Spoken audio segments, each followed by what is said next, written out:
Kembali dari dunia abadi. Audiobook, novel silat. Episode 35. Tang Xiu berkata tanpa daya. Guru Han, Anda terlalu marah. Bisakah Anda tenang dan mendengarkan saya terlebih dahulu? Anda dapat berbicara lagi setelah itu, oke? Han Qingwu menjawab dengan marah. Apa? Kamu masih punya alasan untuk membolos? Patahkan jarimu dan hitung sendiri. Sejak terakhir kali kamu dirawat di rumah sakit untuk presentasi, berapa kali kamu menghadiri kelas? Tang Xiu menggelengkan kepalanya dan berkata, Guru Han, Anda menempatkan saya di kelas 10 karena Anda mempercayai saya. Tentu saja, itu juga karena kita memiliki rasa sayang yang sama.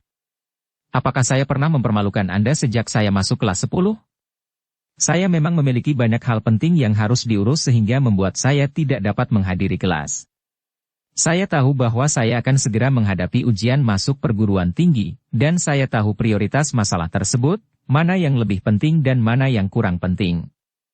Oleh karena itu, Anda tidak perlu selalu menekankan bahwa saya melarikan diri untuk membolos sekolah. Han Qingwu membentak dengan marah. Lalu, kau menggunakan kepercayaan yang kuberikan padamu, agar kau bisa menuruti keinginanmu sendiri? Tang Xiu menekankan. Jika aku memaafkan diriku sendiri, aku bisa saja meminta cutiku kepada sekolah. Lagi pula, bahkan kepala sekolah tidak akan punya alasan selain menyetujuinya jika dia tahu alasan cutiku. Hatimu diselimuti amarahmu saat ini. Aku bisa mengerti itu. Tapi aku harap kau bisa tenang dan mendengarkan penjelasanku. Lagi pula, kau adalah guru yang bertanggung jawab, orang yang bertanggung jawab atas kelas. Bukankah seharusnya kau memiliki semangat dan perilaku seperti ini? Dalam kemarahannya yang amat besar, Han Qingwu malah tersenyum sambil menunjuk ke arah Tang Xiu dan berkata, Baiklah, karena kamu bilang kamu punya alasan yang masuk akal, aku akan mendengarkanmu. Katakan saja. Tang Xiu mengangkat portofolio dokumen di tangannya dan berkata perlahan, Aku terlalu pintar, dan belajar terlalu mudah bagiku. Jadi, aku mencari-cari beberapa buku kedokteran untuk menghabiskan waktu.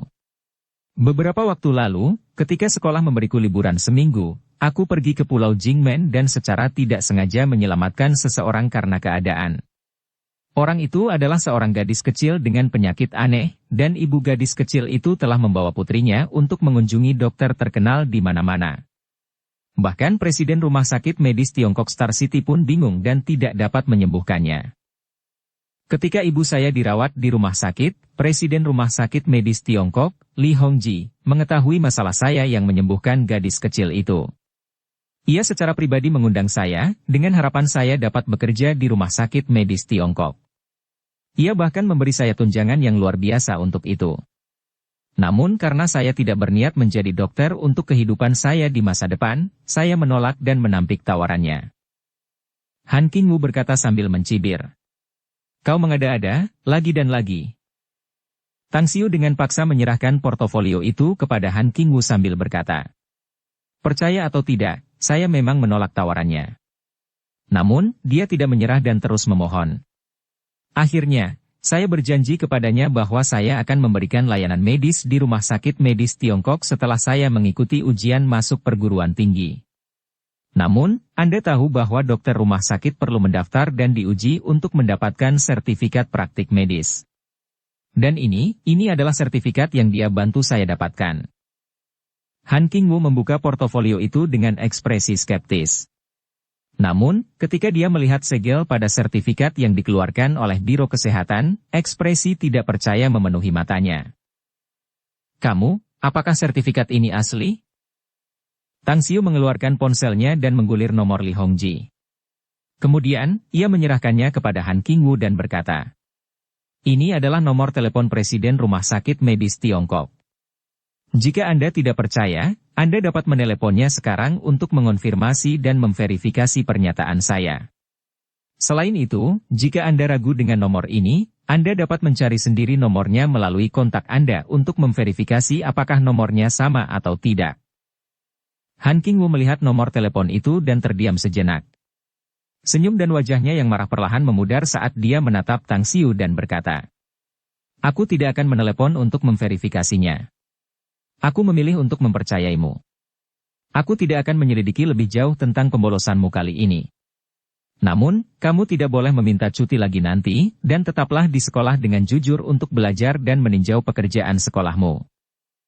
Aku berjanji, kata Tang Xiu tanpa ragu. Han Qingwu bertanya. Lalu malammu? Tang Xiu berkata.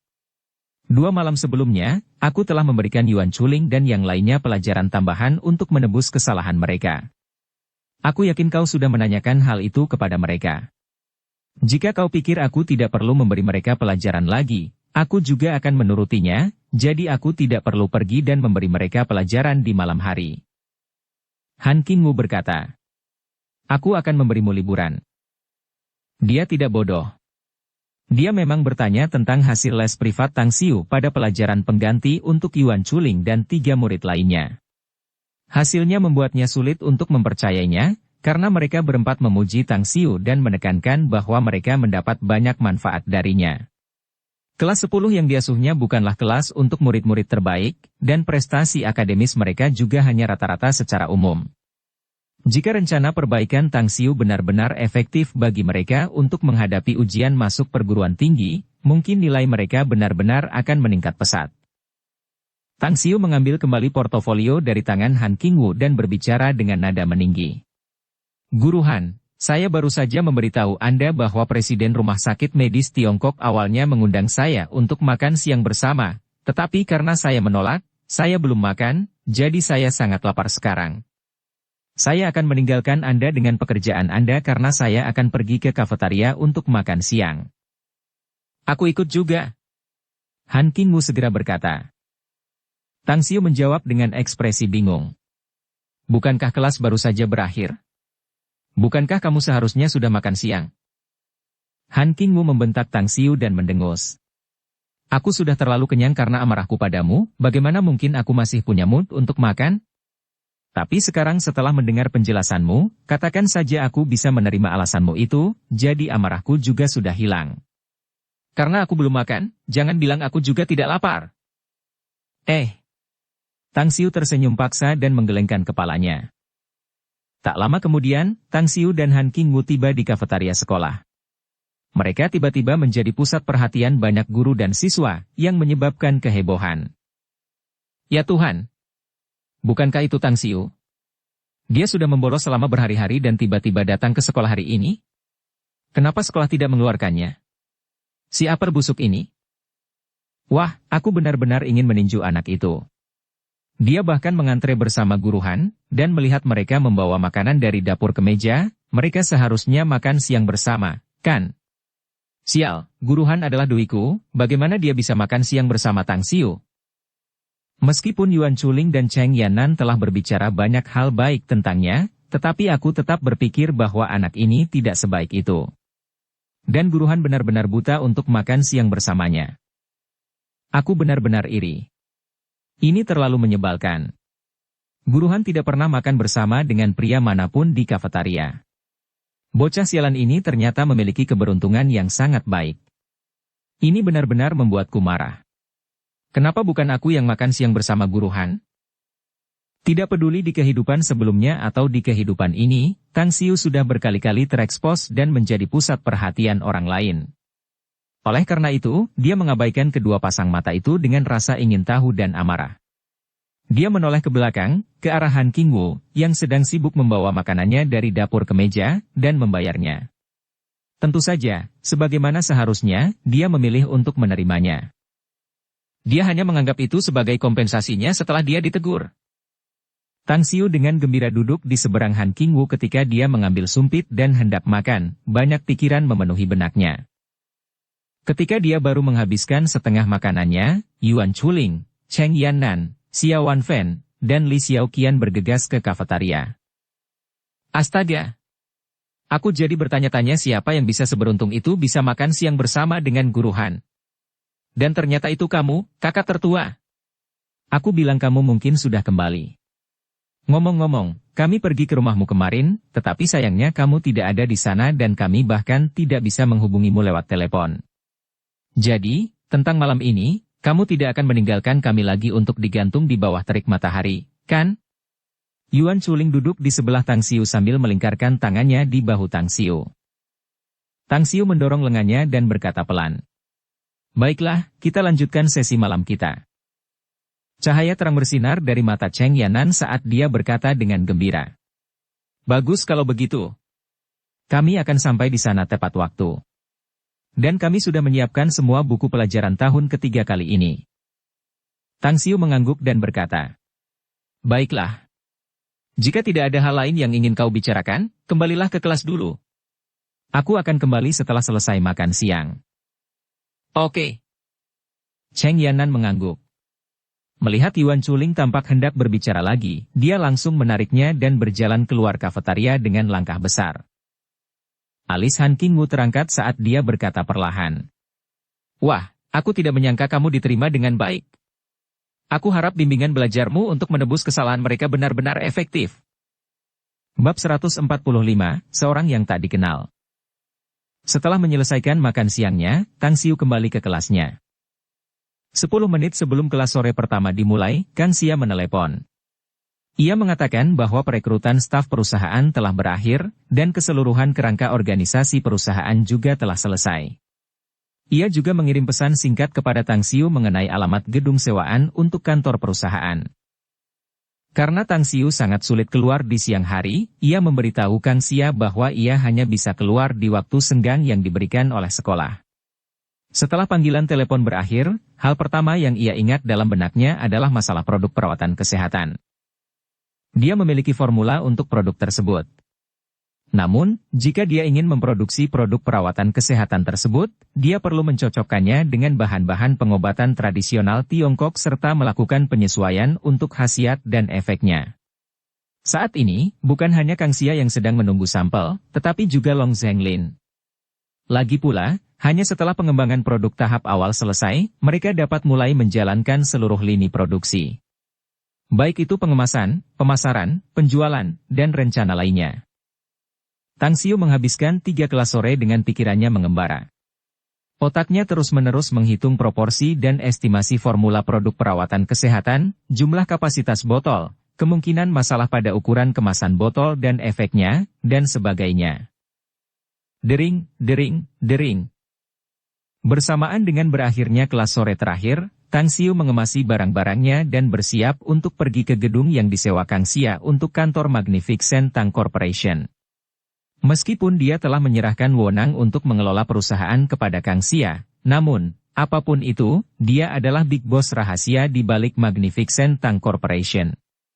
Jadi tidak masuk akal jika dia tidak tahu tentang lokasi perusahaan. Kakak tertua, aku akan ikut denganmu. Aku ingin makan di rumahmu. Jejak senyum jahat tampak di wajah Yuan Chuling saat dia berbicara dan tertawa nakal. Tang Xiu dengan cepat berkata kepadanya. Hei, rumahku bukan restoran, pergilah ke rumahmu jika kau ingin makan. Yuan Chuling menebalkan wajahnya dan berkata.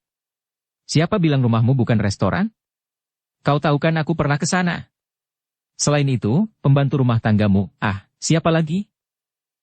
Kakakmu itu. Kalian memasaknya benar-benar hebat. Kalau aku tidak menginginkan makanan yang dibuatnya, aku pasti akan menyakiti mulut dan perutku. Aku ikut juga. Cheng Yanan, yang mendengar pembicaraan mereka dari barisan depan, berbalik dan berkata sambil tersenyum lebar. Tang Xiu tersenyum paksa dan berkata, kamu harus menungguku untuk mengurus sesuatu. Aku akan pulang dalam waktu yang cukup lama. Yuan Chuling menjawab dengan ekspresi bingung. Kemana kamu pergi, kakak tertua? Tang Xiu berkata, aku akan pergi ke pasar tanaman obat terlebih dahulu, baru ke tempat lain setelahnya. Yuan Chuling berkata, kakak tertua, mengapa akhir-akhir ini aku merasa keberadaan dan tindakanmu sangat misterius? Mungkinkah kamu telah melakukan sesuatu yang besar secara rahasia? Itu tidak baik. Aku harus pergi bersamamu. Aku tidak takut tidak ada makanan di pesta, tetapi makan saat kamu kelaparan jauh lebih menggugah selera. Ya, saya juga merasakan hal yang sama. Cheng Yanan menambahkan. Tang Xiu berkata tanpa daya. Kalian berdua seperti plester kulit anjing. Aku mengerti. Jika kalian benar-benar ingin mengikutiku, silakan saja.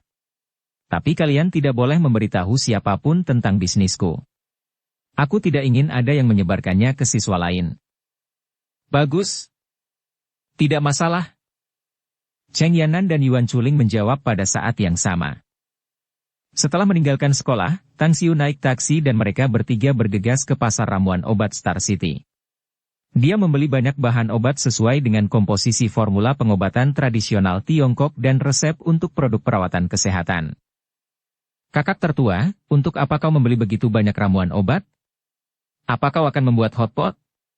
Sambil membawa tas besar berisi bahan obat yang dibeli Tang Xiu, dia bertanya dengan ekspresi bingung. Tang Xiu berkata, ada yang untuk sup hotpot, ada juga yang untuk keperluan lain. Jangan tanya soal ini sekarang, kamu akan tahu sendiri nanti. Yuan Chuling mengerjapkan matanya dan membentak. Kakak tertua, kamu tidak perlu bersikap misterius seperti itu, oke? Aku benar-benar bisa terpikat oleh rasa ingin tahuku, loh. Untuk sesaat, Tang Xiu terdiam dan berkata pelan. Jika kau ingin tahu jawabannya, maka jangan banyak bertanya, lebih banyak mendengar dan menonton. Hanya dengan begitu kau akan mendapatkan jawabannya. Lagi pula, ini sudah malam. Ayo kita kembali sekarang. Kursi emas Star City Oriental. Tempat itu adalah pusat bisnis dan komersial paling makmur di seluruh Star City, dan hanya berjarak 1 blok dari ruang makan keluarga Long. Bangunan bertingkat tinggi itu memiliki hampir 50 lantai, dan sebagian besar perusahaan grup besar menyewa kantor di sini. Bahkan jika mereka tidak mendirikan kantor pusat umum mereka di sini, mereka juga akan menyewa 1 lantai sebagai kantor cabang mereka.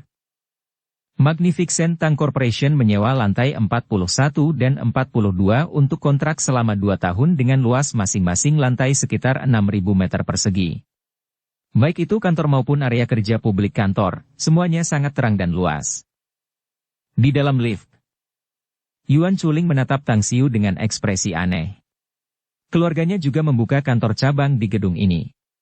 Namun, anak perusahaan tersebut menjalankan bisnis pemasaran dan bukan bisnis inti mereka. Itu adalah perusahaan periklanan yang didirikan oleh ibunya. Kakak tertua, kamu mau bawa kami kemana? Setelah ragu-ragu sejenak, Yuan Chuling akhirnya tidak tahan lagi dan bertanya. Tang Xiu diam-diam menjadi sombong di dalam hatinya. Yuan Chuling benar-benar tidak sabar dan dia tahu bahwa dia tidak akan bisa menahan rasa ingin tahunya dan bertanya. Namun, Tang Xiu tidak punya rencana atau niat untuk menjelaskan, dan samar-samar mengingatkannya. Apakah kamu ingat apa yang pernah kukatakan sebelumnya? Kurangi bertanya, perbanyak mendengar dan mengamati. Yuan Chuling mengacungkan jari tengahnya ke arahnya, lalu menoleh ke samping dengan wajah cemberut. Lift dengan cepat naik ke lantai 41. Ketika pintu lift terbuka, si Lolita yang lembut dan cantik, Andi, menunggu di luar dengan ekspresi tersenyum. Begitu melihat Tang Xiu, dia membungkuk 90 derajat, dengan jelas memperlihatkan lekuk dalam senjata besar di dadanya melalui kerahnya yang terbuka lebar. Hai, bos. Tang Xiu mengangguk pelan.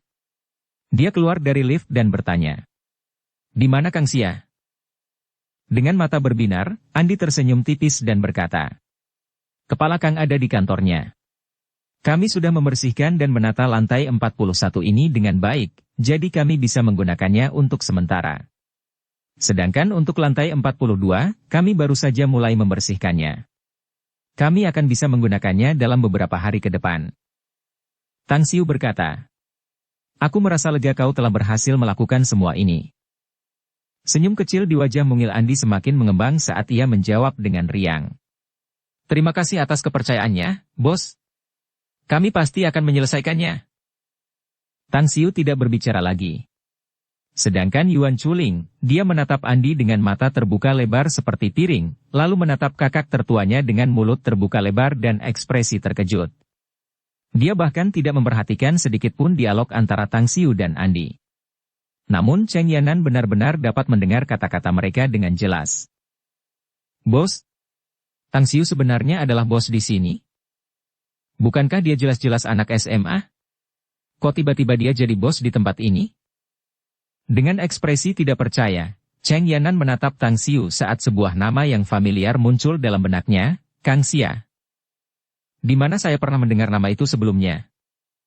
Cheng Yanan melirik sekilas ke samping dan mendapati Yuan Chuling sedang linglung sambil menatap Andi tanpa berkedip. Ia langsung memukul Andi dengan sikunya dengan keras. Ketika Andi akhirnya sadar, ia bertanya dengan berbisik.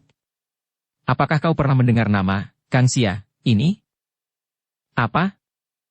Yuan Chuling bertanya balik dengan ekspresi bingung. Cheng Yanan menatapnya dengan pandangan angkuh sebelum berbisik lagi. Aku menyebut nama, Kang Xia, pernahkah kau mendengar nama itu? Kurasa nama itu cukup familiar. Yuan Chuling segera menelan ludahnya saat matanya kembali menyapu tubuh Andi. Dia menggelengkan kepalanya dan berkata, tidak. Ada begitu banyak orang dengan nama yang sama. Sebenarnya, aku belum pernah mendengar tentang nama itu. Apa itu? Apakah ada yang salah? Orang cabul. Dengan pengamatannya yang tajam, Cheng Yanan dapat melihat ke arah mana mata Yuan Chuling menatap. Dia menggerutu dalam hati dan tidak berbicara lagi. Di dalam kantor manajer umum, Kang Xia sedang duduk di mejanya dan melihat dokumen-dokumen di tangannya.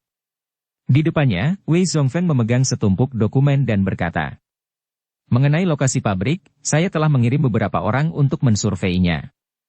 Dalam daftar tersebut, ada 3 pabrik, yang satu merupakan bengkel swasta, sedangkan 2 lainnya milik perusahaan kosmetik. Dari hasil survei, saya pikir bengkel swasta lebih baik daripada 2 lainnya. Namun, saya belum pergi ke sana untuk mensurvei sendiri di lokasi, jadi saya tidak yakin tentang detailnya.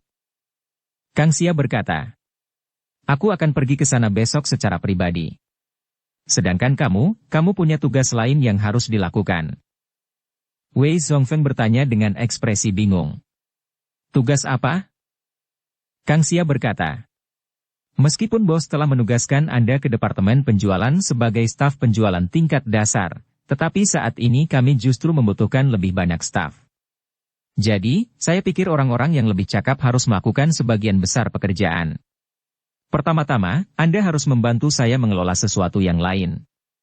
Jika hasil penyelidikan dari orang-orang yang saya kirim itu valid, seharusnya ada perusahaan keamanan anggrek perak di ibu kota provinsi. Baik itu kredibilitas maupun kemampuan, mereka sangat bagus. Besok Anda akan pergi ke perusahaan keamanan ini dan melakukan survei di tempat. Jika menurut Anda mereka bagus, Anda harus mempekerjakan 20 personel keamanan dari mereka. Wei Zhongfeng bingung dan berkata, mempekerjakan personel keamanan sekarang? Kang Xia mengangguk dan berkata, kami akan segera mendirikan pabrik, jadi masalah keamanan adalah prioritas utama kami.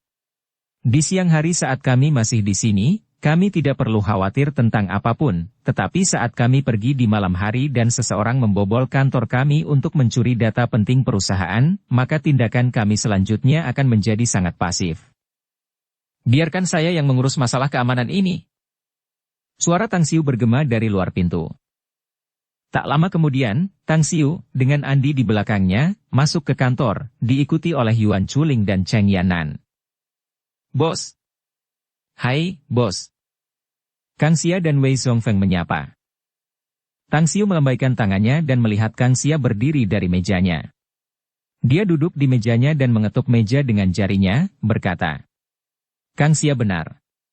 Data penting dan rahasia perusahaan tidak boleh dicuri. Dan yang terpenting untuk masalah ini adalah kita harus memiliki personel keamanan yang kuat. Jadi, saya akan menangani 20 personel keamanan yang dibutuhkan itu. Dengan ekspresi heran, Kang Xia bertanya, Bos, Anda dapat menemukan orang yang lebih baik daripada perusahaan keamanan anggrek perak. Tang Xiu mengeluarkan ponselnya, menekan nomor, dan bertanya, Xiao Sui, bagaimana keadaan tim keamanan Aula Pesta Abadi? Apakah mereka kredibel dan dapat dipercaya? Grandmaster, setengah dari personel keamanan restoran kami adalah para ahli yang dilatih oleh Master.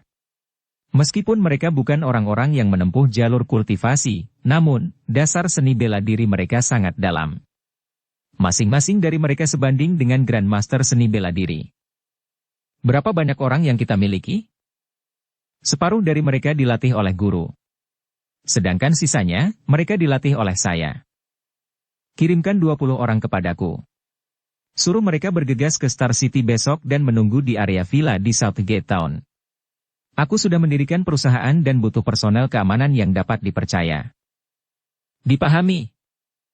Kang Xia menatap Tang Xiu dalam-dalam dan berkata, karena kita sudah menyelesaikan masalah personel keamanan, sekarang kita kekurangan pabrik. Kita sudah menyelidiki belasan pabrik yang terkait dengan bisnis kosmetik dan akhirnya menyaring 3 di antaranya. Aku sedang bersiap untuk mensurvei ketiga pabrik itu besok secara langsung. Setelah itu, aku akan membuat rencana yang sesuai. Bab 146, musuh pasti akan bertemu lagi. Bersamaan dengan laporan yang diberikan Kang Xia kepadanya, Tang Xiu perlahan-lahan memahami perkembangan Magnificent Tang Corporation. Hal itu membuatnya cukup puas karena Kang Xia benar-benar orang yang cakap. Hanya dalam waktu singkat, perusahaan sudah siap untuk memulai tahap awal rencana. Kamu telah melakukan pekerjaan dengan baik. Tang Xiu memujinya dan kemudian menatap Wei Zhongfeng. Kang Xia segera berkata, Bos, karena kami sangat membutuhkan staf sekarang, saya berencana meminta Wei Zhongfeng membantu sebagian pekerjaan. Setelah semua masalah di perusahaan kembali normal, saya akan mengirimnya kembali ke departemen penjualan. Tang Xiu berkata, Wei Zhongfeng, apakah kamu mengerti maksud di balik keputusanku sebelumnya? Jika kamu benar-benar memahaminya, mungkin aku akan mengubah keputusanku dan langsung menempatkanmu di manajemen puncak perusahaan. Untuk sesaat, Wei Zhongfeng terdiam, lalu berkata dengan hormat. Itu untuk menyempurnakan dan melembutkan diriku sendiri. Tang Xiu mengangguk dan berkata, benar. Aku sangat senang dengan jawabanmu. Butuh ribuan kali penempaan dan pemurnian untuk melunakkan besi menjadi baja. Sepertinya apa yang dikatakan Kang Xia benar, kau benar-benar orang yang berbakat. Bagaimanapun, dengan demikian, Kang Xia akan mengatur ulang posisimu. Jejak kebahagiaan terungkap di wajah Wei Zhongfeng saat dia cepat mengangguk dan berkata, terima kasih banyak, bos. Tang Xiu melambaikan tangan, memberi isyarat agar Wei Zhongfeng pergi. Kemudian, dia bangkit dan duduk di sofa kantor sambil melambaikan tangan ke arah Yuan Chuling yang tercengang dan Cheng Yanan yang mengerutkan kening karena linglung. Dia kemudian berbicara kepada Kang Xia, yang duduk di seberangnya. Saya memang mempekerjakan Anda untuk bekerja untuk saya. Dan saya juga telah memberi Anda hak dan keistimewaan untuk mengelola perusahaan sesuai dengan keinginan Anda. Namun, ada beberapa permintaan yang saya miliki untuk Anda. Jika Anda dapat melakukannya, itu akan membuktikan bahwa evaluasi dan penilaian saya tidak salah. Jika Anda tidak dapat melakukannya, itu berarti kemampuan Anda dipertanyakan. Ekspresi Kang Xia berubah dan menjawab dengan serius. Silakan katakan. Tang Xiu berkata, saya akan memberi Anda waktu 3 hingga 4 bulan sebelum tanggal 1 September. Anda harus menyelesaikan semua persiapan untuk tahap pertama perusahaan. Pabrik untuk jalur produksi harus diselesaikan dan kami harus memiliki sejumlah besar produk dalam stok. Jadi, permintaan pertama saya kepada Anda adalah agar produk kami dapat dipasarkan di seluruh negeri pada bulan September. Begitu cepat? Wajah Kang Xia menjadi kosong sejenak saat dia menjawab dengan ekspresi heran. Tang Xiu berkata, saya kekurangan uang dan sangat membutuhkannya. Selama 2 menit berikutnya, Kang Xiu berpikir, lalu ekspresi tegas terpancar dari matanya. Dia mengangguk dan berkata, aku akan melakukan apapun untuk mencapainya sesuai permintaanmu. Tang Xiu berkata, permintaan kedua saya adalah, saya harap kita bisa memiliki pabrik berskala besar dalam waktu 6 bulan. Bukan hanya pabrik kosmetik, tetapi juga produk perawatan kesehatan. Saya bisa melakukannya. Kang Xia menjawab dengan nada tegas. Tang Xiu mengangguk dan berkata, permintaan ketiga, dalam waktu 2 tahun, Magnificent Tang Corporation kita harus pindah dari gedung ini ke gedung kita sendiri dan mendirikan markas besar umum kita sendiri. Dan kita harus memiliki setidaknya tidak kurang dari 10 digit likuiditas di rekening fiskal publik perusahaan kita. Tidak masalah. Kang Xia mengangguk berulang kali. Tang Xiu berkata, permintaan keempat, yang juga merupakan permintaan terakhir, saya ingin Magnificent Tang Corporation masuk dalam 50 perusahaan domestik teratas dan membuka gerbang ke pasar internasional dalam kurun waktu 4 tahun ini. 4 tahun? Kang Xia terdiam. Dia tahu betul seberapa kuat perusahaan-perusahaan dalam 50 perusahaan domestik teratas itu. Peluang mereka untuk mampu menjadi salah satu dari 50 perusahaan domestik teratas dalam 4 tahun ke depan, hampir nol. Namun, produk yang diberikan Tang Xiu kepadanya benar-benar menentang akal sehat. Dia tidak dapat memperkirakan skala seperti apa yang akan dikembangkan perusahaan itu 4 tahun kemudian. Bagaimana? Apakah kamu bisa mencapainya atau tidak? Tang Xiu bertanya dengan ekspresi tenang. Kang Xia menggelengkan kepalanya dan berkata, "Untuk jaminan 100%, saya tidak bisa memberikannya. Namun, untuk usaha maksimal demi mencapainya, saya akan berusaha sebaik mungkin. Selain itu, saya tidak khawatir sedikitpun untuk membuka dan memasuki pasar internasional. Ketika produk kami telah terdaftar dan menciptakan sensasi besar setelah dipasarkan, saya yakin bahwa perusahaan kosmetik besar asing itu akan berbondong-bondong mendatangi kami saat waktunya tiba. Mereka tidak hanya akan berusaha mencari segala cara untuk mendapatkan produk dari kami untuk dijual, mereka bahkan akan mencoba segala cara untuk mencaplok perusahaan kami." Tang Xiu tertawa sinis. "Jika mereka benar-benar memiliki kemampuan untuk melakukan itu, maka lakukanlah." Kang Xia berkata dengan ragu. "Bos, jika Anda bersikeras agar perusahaan kita tidak terdaftar di pasar saham, mereka tidak akan memiliki cara untuk mendapatkan saham perusahaan kita. Mereka juga tidak akan mungkin membeli perusahaan kita." Tang Xiu berkata, "Kalau begitu, kami tidak akan mendaftarkan perusahaan kami di pasar saham." "Dipahami." Di samping, saat Yuan Chuling sedang duduk di sofa, hatinya telah lama tergerak dari Andi ke Kang Xia. Dia punya semacam perasaan bahwa datang ke tempat ini seperti datang ke negara wanita. Selain itu adalah negara dari dunia peri.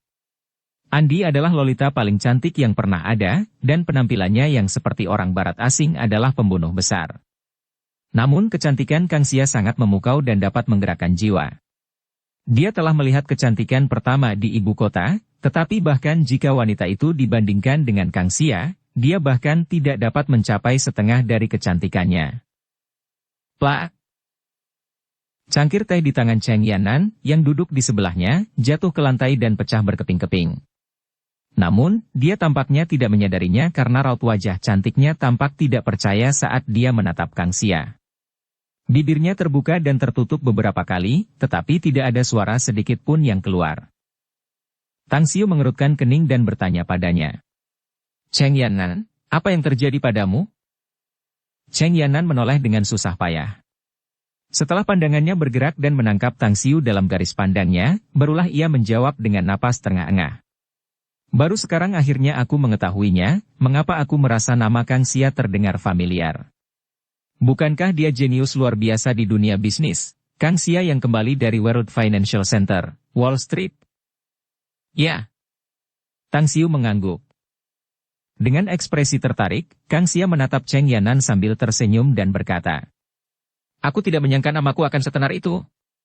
Bahkan gadis muda yang cantik ini juga pernah mendengar nama pemberianku. Aku merasa sangat tersanjung." Cheng Yannan tiba-tiba berdiri sambil berteriak dengan ekspresi tidak percaya. "Bagaimana mungkin, kau bisa bekerja di bawah Tang Xiu? Bukankah kau adalah seorang jenius bisnis yang selama ini diinginkan oleh banyak perusahaan besar di dalam negeri? Tapi kau... Dengan susah payah. Setelah pandangannya bergerak dan menangkap Tang Xiu dalam garis pandangnya, barulah ia menjawab dengan napas terengah-engah. "Baru sekarang akhirnya aku mengetahuinya, mengapa aku merasa nama Kang Xia terdengar familiar. Bukankah dia jenius luar biasa di dunia bisnis, Kang Xia yang kembali dari World Financial Center, Wall Street?" Tang Xiu bertanya dengan samar. "Ada apa? Menurutmu aku tidak cukup memenuhi syarat untuk mempekerjakan Kang Xia?" Pada saat itu, Cheng Yannan segera menyadari bahwa kata-katanya tidak pantas dan dengan cepat berkata, "Bukan itu yang kumaksud. Aku hanya terkejut bahwa Kang Xia tiba-tiba datang ke Star City, bahkan untuk bekerja untukmu. Tang Xiu, kau tidak tahu. Bahkan paman keduaku telah berulang kali mengunjungi dan secara pribadi mengundangnya 3 kali, hanya untuk ditolak." Dengan ekspresi merenung, Tang Xiu bertanya, "Siapa paman keduamu?" Cheng Yannan berkata, " Cheng Jiangwo." Kang Xia berkata sambil tersenyum. Ah, jadi kau keponakan Cheng Jiangwo. Pamanmu memang mengunjungiku 3 kali. Berharap aku akan pergi ke grup perusahaan keluarga Cheng Wu untuk mengambil alih posisi CEO.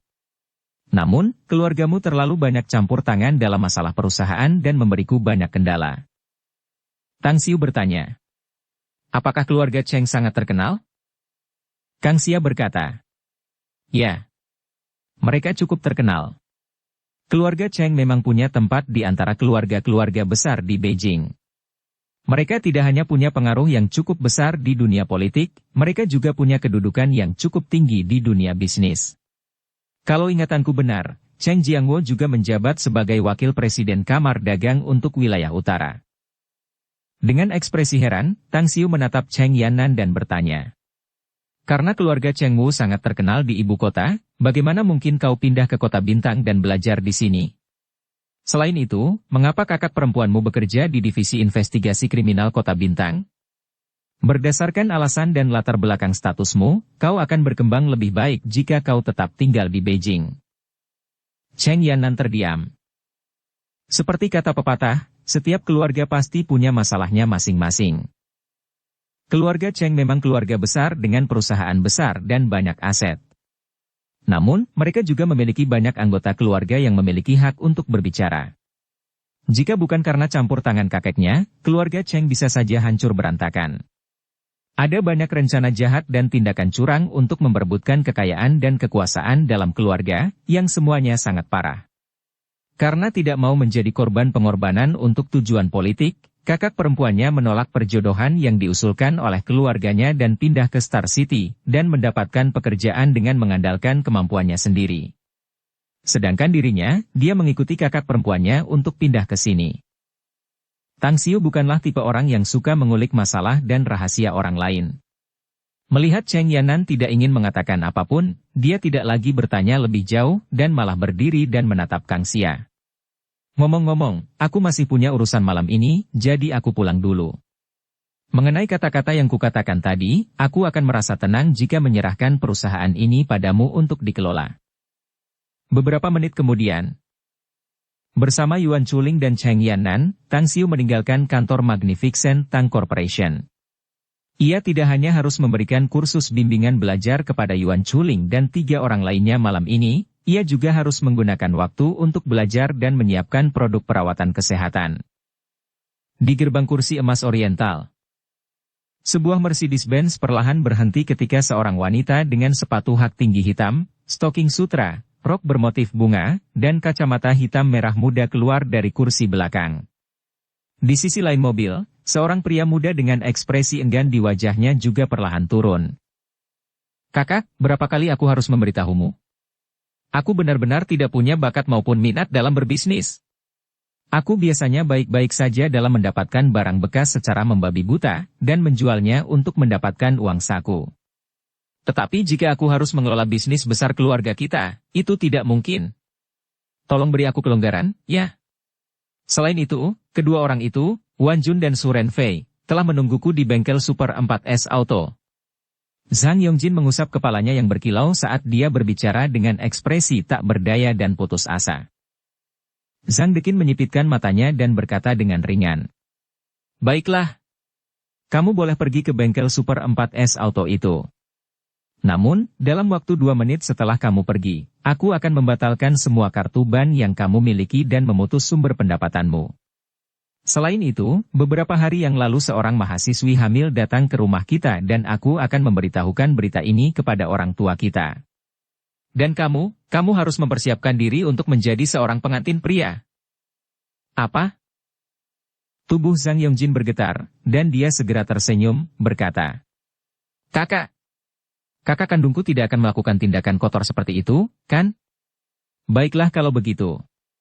Aku akan mendengarkan semua yang kau katakan. Jika aku tidak bekerja di perusahaan, maka aku akan tinggal di rumah. Tidak masalah. Sekarang, apa yang kau inginkan dariku? Senyum mengembang di bibir Zhang Deqin saat dia berkata. Ingat, ini yang kamu inginkan. Aku tidak pernah memaksamu untuk melakukannya, mengerti? Ya. Ya. Ya. Meskipun diam-diam menghujaninya dengan kritik dan umpatan di dalam hatinya, Zhang Yongjin bahkan tidak berani mengeluarkannya dengan mulutnya. Sejak ia masih bayi, orang tuanya terlalu sibuk, dan tidak punya banyak waktu untuk mendidik atau mengendalikannya.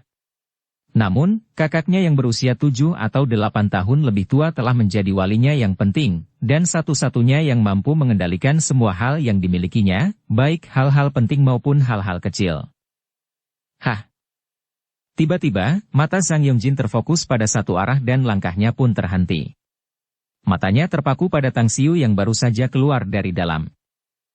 Musuh memang ditakdirkan untuk bertemu lagi, ya? Zhang Yongjin mendengus dingin. Meskipun dia merasa takut terhadap Tang Xiu, tetapi karena kakaknya ada di sampingnya saat ini, keberaniannya pun meningkat. Di sisi lain, Zhang Deqin dapat merasakan dengan jelas tindakan adik laki-lakinya yang tidak biasa. Dia mengikuti arah pandangannya karena raut wajahnya juga sedikit berubah setelahnya. Saat ini, hanya ada beberapa pemuda yang dapat meninggalkan kesan mendalam padanya, dan Tang Xiu jelas salah satunya. Dia juga mengingat rumah judi terakhir yang dia kunjungi bersama Long Zhengyu. Jika bukan karena pemuda di depannya ini, dia pasti akan menjadi pemenang terakhir. Bab 147, tamparan keras dan jelas di wajah. Ketika melihat Zhang Deqin dan Zhang Yongjin bersaudara, ekspresi Tang Xiu tetap tenang seperti biasa. Dia hanya melirik mereka sekilas dan langsung memilih untuk mengabaikan mereka. Dia telah memberi pelajaran kepada Zhang Yongjin berkali-kali dan yakin bahwa Zhang Yongjin telah memberinya pelajaran yang sangat besar. Selama mereka tidak memprovokasi dia, dia juga tidak akan memperhatikan playboy tuan muda semacam ini. Datang ke dunia ini sebagai bayi dan menjadi kepala keluarga merupakan pelajaran tentang keterampilan hidup itu sendiri. Meskipun pepatah itu benar, namun, meskipun seseorang memiliki keterampilan hidup, tetapi tanpa tekun berusaha keras untuk menciptakan masa depan mereka sendiri, mereka hanya akan menjadi orang yang tidak berguna, dan pada akhirnya akan sangat sulit bagi mereka untuk menjadi orang hebat. Dan Zhang Yongjin, di mata Tang Xiu, termasuk dalam kelompok ini. Tang Xiu, benarkah? Kita bertemu lagi. Zhang Deqin berjalan maju beberapa langkah, menghalangi jalan Tang Xiu dan kedua temannya. Alis Tang Xiu berkerut dan berkata dengan ekspresi acuh tak acuh. Apakah ada yang kamu butuhkan? Zhang Deqin berkata. Saya sudah mengirim seseorang untuk menyelidiki Anda. Seekor ayam yang terbang dari kandang seperti burung phoenix hanya karena Anda memiliki beberapa trik. Bahkan Long Zhengyu dan Long Zhenglin sangat menghargai dan menghormati Anda. Namun, setelah saya mendapatkan laporan penyelidikan, dikatakan bahwa Anda telah menindas adik laki-laki saya. Apakah ini benar? Tatapan Tang Xiu menyapu Zhang Yongjin dan menjawab dengan ekspresi acuh tak acuh. Orang tuamu tidak mengajarinya dengan benar, jadi aku mengajarinya atas nama mereka. Ada yang salah dengan itu? Anda. Zhang Deqin sangat marah. Hal yang paling tidak disukainya adalah mendengar orang lain berkomentar bahwa orang tua mereka tidak mengajarkan mereka disiplin. Dia tahu bahwa di dalam hati adik laki-lakinya, ada juga kata-kata tabu yang diucapkan orang lain tentang mereka. Seperti yang diharapkan, ekspresi marah muncul di wajah Zhang Yongjin. Berlari dengan langkah besar di depan Tang Xiu, dia mengangkat tangannya dan menunjuknya sambil mengumpat karena marah. Siapa kau sebenarnya? Hanya karena kau kuat dalam pertarungan, apa kau pikir kau punya hak untuk bersikap begitu sombong? Bahkan kau tidak punya hak untuk mengkritik apapun tentang apa yang telah diajarkan orang tuaku kepadaku. Tang Xiu diam-diam menggelengkan kepalanya dan berkata, sejujurnya, aku benar-benar tidak ingin memperhatikan kalian berdua. Selama kalian tidak memprovokasiku, aku juga tidak akan menerima apapun yang kalian lemparkan padaku. Dengan sopan aku menyarankan satu hal kepadamu, aku akan berjalan di jembatan kayu papan tunggal milikku, sementara kau berjalan di jalan rayamu yang lebar. Lain kali, seperti air sungai yang tidak bercampur dengan air sumur, kita tidak perlu saling berpapasan. Kalau tidak, bahkan jika dari latar belakangmu yang kecil, aku bisa membuatmu menyesalinya. Zhang Deqin sangat marah saat dia tertawa karena marah dan berkata dengan dingin. Betapa besarnya nada bicaramu. Bahkan Long Zhengyu tidak akan pernah berani mengatakan hal seperti itu kepadaku. Aku benar-benar ingin tahu, dari mana orang desa sepertimu bisa memiliki keberanian seperti ini? Dengan ekspresi bermusuhan, Yuan Chuling melangkah maju dan menatap Zhang Deqin sambil mendengus dingin. Kakak perempuan keluarga Sang memang memiliki nada sombong ya. Tang Xiu adalah saudaraku. Jika kau berani membuat masalah untuknya, jangan salahkan aku, ayahmu, jika aku memukulmu. Bahkan orang tuamu sendiri tidak akan pernah tahu tentang itu. Perhatian Sang Dekin dan Sang Yongjin sepenuhnya terfokus pada Tang Xiu. Mereka tidak menyadari bahwa di belakangnya ada Yuan Chuling. Saat mereka mengenali identitasnya, sedikit ketakutan terungkap di wajah mereka. Namun, karena keluarga Sang mereka sama kuatnya dengan keluarga Yuan, mereka juga tidak terlalu takut. Tidak heran kau berani bersikap sombong dan mendominasi di hadapanku. Ternyata selain saudara-saudara Long Zhengyu, kau masih mendapat dukungan dari putra tertua keluarga Yuan ya. Tang Xiu, apakah kau hanya seekor kura-kura yang selalu berdiri di belakang orang lain? Astaga! Tang Xiu bergerak selangkah dan langsung muncul di depan Sang Dekin dan menampar wajahnya. Sang Dekin terhuyung mundur beberapa langkah. Dia mengangkat tangannya untuk menutupi pipinya yang merah karena ekspresi tidak percaya terpancar di wajahnya. Dia tidak pernah menyangka bahwa Tang Xiu akan bersikap begitu sombong. Tanpa sepatah kata pun, dia langsung memukulnya. Baru pada saat inilah dia menyesal tidak membawa pengawal. Namun, dia bereaksi cepat. Matanya langsung tertuju ke arah petugas keamanan gedung di dekatnya dan berteriak. Keamanan! Saya manajer umum Sang Group, Sang Dekin. Beberapa orang telah melakukan kejahatan kekerasan di sini, mengapa kalian hanya berdiri diam? Mendengar itu, beberapa penjaga keamanan itu segera berlari ke posisi mereka. Mereka semua tahu identitas Sang Dekin. Oleh karena itu, 3 penjaga keamanan itu dengan cepat mengepung Tang Xiu dan Yuan Chuling dengan ekspresi marah. Siapa kamu? Apa kamu tidak tahu peraturan di kursi emas Oriental? Jongkok saja. Kalau tidak, jangan salahkan kami karena bersikap tidak sopan padamu. Seorang pria parubaya menunjuk dan berteriak marah pada Tang Xiu.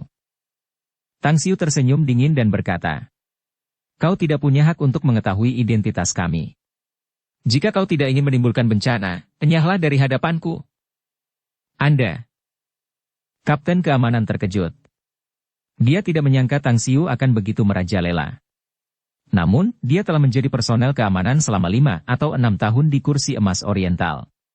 Dia telah bertemu banyak orang dengan status tinggi, jadi dia secara alami tahu bahwa orang-orang itu adalah tipe orang yang tidak mampu dia provokasi. Karena dia tidak tahu siapa Tang Xiu, untuk beberapa saat dia tidak tahu bagaimana harus bertindak. Sang Dekin berteriak dengan marah. Apa yang membuatmu tercengang? Merekalah yang melakukan kekerasan di sini. Kalian adalah petugas keamanan, mengapa kalian mengabaikannya? Patahkan kaki anak-anak nakal itu untukku, aku akan bertanggung jawab sepenuhnya. Beberapa penjaga keamanan itu saling melirik. Bersamaan dengan anggukan diam dari kapten keamanan, beberapa orang itu tiba-tiba mengambil tongkat mereka dan bergegas menuju Tang Xiu. Kalian semua terlalu memaksakan diri. Tang Xiu langsung bergerak maju saat Yuan Chuling hendak menyerbu dan mengambil tindakan terlebih dahulu. Dengan pukulan yang sangat cepat, tinjunya menghantam. Meskipun dia hanya menggunakan kurang dari 10% kekuatannya, tetapi saat petugas keamanan itu terkena, dia terlempar terbalik. Pada saat yang sama, dia menendang petugas keamanan lain di sampingnya, saat yang terakhir berteriak dengan sedih dan kemudian jatuh ke lantai, pingsan. Deng, deng. 2 penjaga keamanan yang tersisa juga digulingkan oleh Tang Xiu dalam waktu singkat 2 napas. Anda.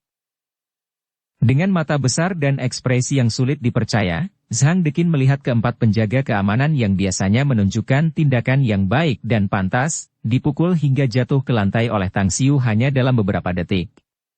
Dalam sepersekian detik itu, sedikit rasa takut menyerangnya karena dia takut Tang Xiu tidak ingin melepaskan mereka dan memukuli kedua bersaudara itu dengan kejam. Namun, Tang Xiu berbicara dengan ekspresi apatis. Kalianlah yang pertama kali menyinggung perasaanku. Aku akan memberimu kesempatan untuk menebus kesalahanmu. Tampar dirimu sendiri 3 kali dan pergilah. Jika tidak, kurasa kau tahu dengan jelas nasib seperti apa yang akan kau alami. Zhang Yongjin melangkah maju sambil menatap dan berteriak marah pada Tang Xiu. Yang bermarga Tang, aku tahu kau kuat, tapi jangan terlalu sombong. Kami telah berbuat salah padamu, dan aku seharusnya tidak memprovokasimu sejak awal. Aku akan menerima 3 tamparan di wajah itu dan juga 3 tamparan lainnya untuk kakak perempuanku. Bagaimana? Tang Xiu menjawab sambil mencibir. Kamu pikir kamu bisa tawar-menawar denganku? Zhang Yongjin berteriak dengan marah. Aku akan menampar diriku sendiri 6 kali. Papa. Suara tamparan yang keras dan jelas bergema di pintu masuk Oriental Golden saat banyak pekerja kantoran di sekitarnya yang menyaksikannya semua. Alis Tang Xiu berkerut. Dia menatap Zhang Deqin yang penuh amarah di wajahnya, lalu dia menatap Zhang Yongjin juga. Setelah terdiam beberapa saat, dia berkata, awalnya aku pikir kamu hanya sampah yang bahkan tidak layak untuk dibicarakan. Tapi aku tidak pernah menyangka bahwa kamu masih memiliki darah seorang pria dan keberanian di dalam dirimu karena kamu tidak meninggalkan kakak perempuanmu untuk melarikan diri. Kamu bahkan bersedia membela kakak perempuanmu dan melindunginya. Mari kita akhiri ini sekarang. Tapi jika kamu mengambil inisiatif untuk memprovokasiku lagi, jangan salahkan aku karena bersikap kejam. Setelah berkata demikian, dia bergerak dan berjalan menuju jalan di luar. Dengan kekaguman dan rasa hormat yang jelas, Yuan Chuling menatap Tang Xiu. Dia tidak menyangka Tang Xiu akan sekuat itu, karena dia memukul 4 penjaga keamanan yang kuat dan gagah itu dan menjatuhkan mereka ke lantai dalam beberapa detik. Dia dengan cepat berbalik ke arah Zhang Deqin dan Zhang Yongjin bersaudara dan mengacungkan jari tengah kepada mereka sebelum dia berjalan pergi dengan langkah besar sambil menunjukkan ekspresi menghina. Cheng Yannan terdiam sepanjang waktu, memperhatikan perkembangan situasi. Dia juga tidak pernah menyangka bahwa Tang Xiu tiba-tiba akan mengambil inisiatif untuk memukul mereka, bahkan dengan sombong menjadi pemenang terakhir. Namun, meskipun dia tidak mengenal saudara kandung Zhang Deqin dan Zhang Yongjin, tetapi dia percaya bahwa saudara kandung itu tidak akan pernah melepaskannya, dan mungkin mereka akan membalas dendam pada Tang Xiu karena mereka telah dipermalukan di sini. Hai! Dia mendesah dalam hatinya dan mengejar mereka sambil setengah berlari. Wajah Zhang Deqin pucat pasi dan tidak sedap dipandang. Ekspresi kebencian muncul kembali di wajahnya saat dia melihat ketiga orang itu pergi. Kemudian, dia mengeluarkan ponselnya dan menghubungi sebuah nomor. Tian Qiang. Seseorang telah memukul adik laki-lakiku. Dia bahkan hampir memukulku di pintu masuk Oriental Golden saat. Aku akan menunggumu di kantor perusahaan. Mata Zhang Yongjin langsung berbinar saat mendengar isi pembicaraan kakak perempuannya dalam panggilan teleponnya. Dia juga dipenuhi kebencian terhadap Tang Xiu dan berkata dengan terkejut. Kakak, kau menyuruh calon kakak iparku untuk bertindak. Jika dia bertindak, bajingan Tang Xiu itu pasti akan ketakutan setengah mati, mungkin dia bahkan akan menangis dan menelepon orang tuanya. Zhang Deqin hanya tersenyum dingin. Kemudian, dia mengamati pembengkakan di pipinya dan bertanya dengan wajah penuh perhatian dan kasih sayang. Apakah sakit? Haruskah kita pergi ke rumah sakit dan memeriksanya? Sambil menggelengkan kepalanya, Zhang Yongjin menjawab. Aku baik-baik saja, kakak. Zhang Deqin mengangguk dan berkata dengan ekspresi getir. Membuat Tian Qiang mengurusnya hanyalah langkah pertama. Dia harus merasakan pembalasan dendamku yang tak terhitung jumlahnya nanti sampai dia meninggalkan Star City. Tunggu saja. Dia percaya bahwa dengan beberapa kemampuan dan teman yang remeh, dia memiliki modal untuk menjadi bajingan yang merajalela dan sombong. Aku akan membuatnya tahu nasib apa yang akan dia alami dengan menyinggung kita. Meskipun Zhang Yongjin seorang playboy, tetapi dia bukan orang bodoh. Setelah ragu-ragu, dia berbicara dengan suara rendah. Kak, Long Zhengyu berutang budi padanya. Dan selain dia sekarang, ada juga Yuan Chuling. Jika keluarga Long dan Yuan bergandengan tangan dan menyerang kita. Zhang Deqin berkata sambil mengejek. Menurutmu, apakah mereka berdua berani berperang dengan keluarga sang kita karena bajingan kecil itu?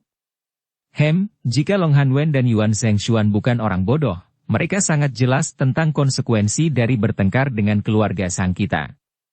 Bahkan jika mereka dapat mengalahkan keluarga kita, tetapi mereka tidak akan pernah bisa keluar tanpa cedera. Zhang Yan masih ragu-ragu dan berbisik. Kak, bagaimana kalau kita mengirim seseorang untuk menyelidiki kembali latar belakang bocah itu?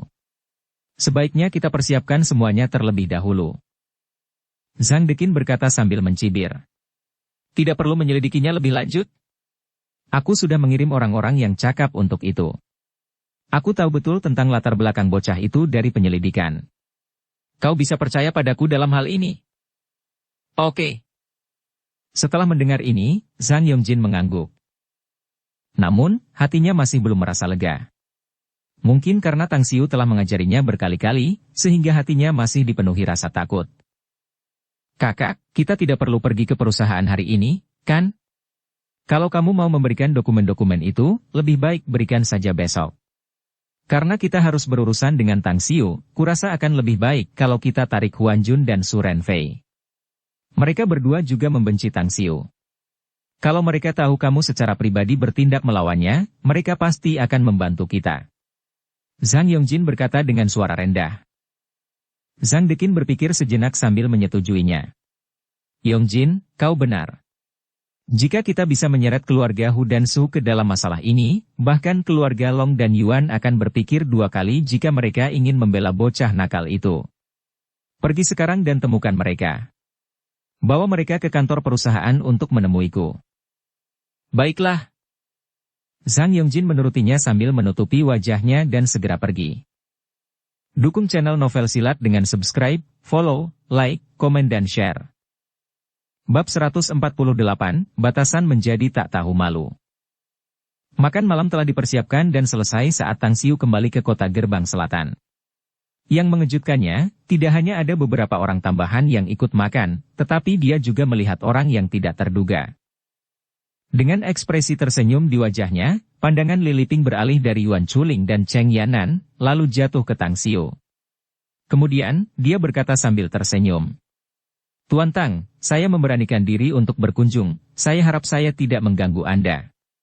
Alasan saya datang adalah karena saya menemukan sesuatu yang penting dan ingin membicarakannya dengan Anda. Tang Xiu bertanya.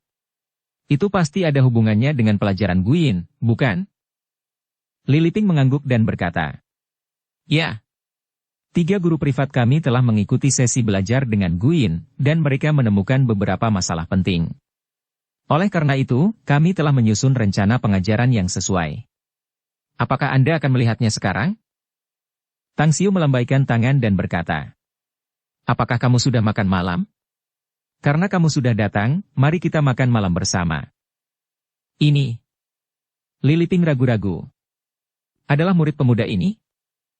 Ngu Qingping berkata sambil tersenyum. Ya. Aku sudah membuat banyak hidangan sayur. Jika Bos Li dan ketiga guru tidak keberatan, mari kita makan malam bersama.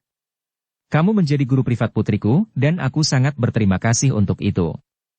Jadi, anggaplah hidangan ini sebagai caraku mengungkapkan rasa terima kasihku padamu. Li Liping mengangguk dan berkata sambil tersenyum. Kalau begitu, kami dengan hormat menerima undangannya.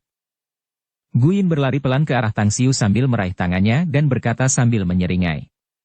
Guru, saya baru menyadari bahwa saya menjadi sangat pintar. Saya telah mempelajari banyak materi di dalam buku teks sendiri, dan saya dapat mengingat semua pengetahuan yang diajarkan oleh ketiga guru itu kepada saya. Sambil tersenyum, Tang Xiu membelai kepala kecil Guyin dan berkata. Bagus. Sebagai hadiah, guru akan memberikan 1 set kertas ujian setiap bulan untuk mengevaluasi kecepatan kemajuanmu. Guyin menurut sambil menyeringai. Setelah makan malam. Bersambung ke episode 36. Dukung kami dengan subscribe, follow, like, komen dan share. Terima kasih.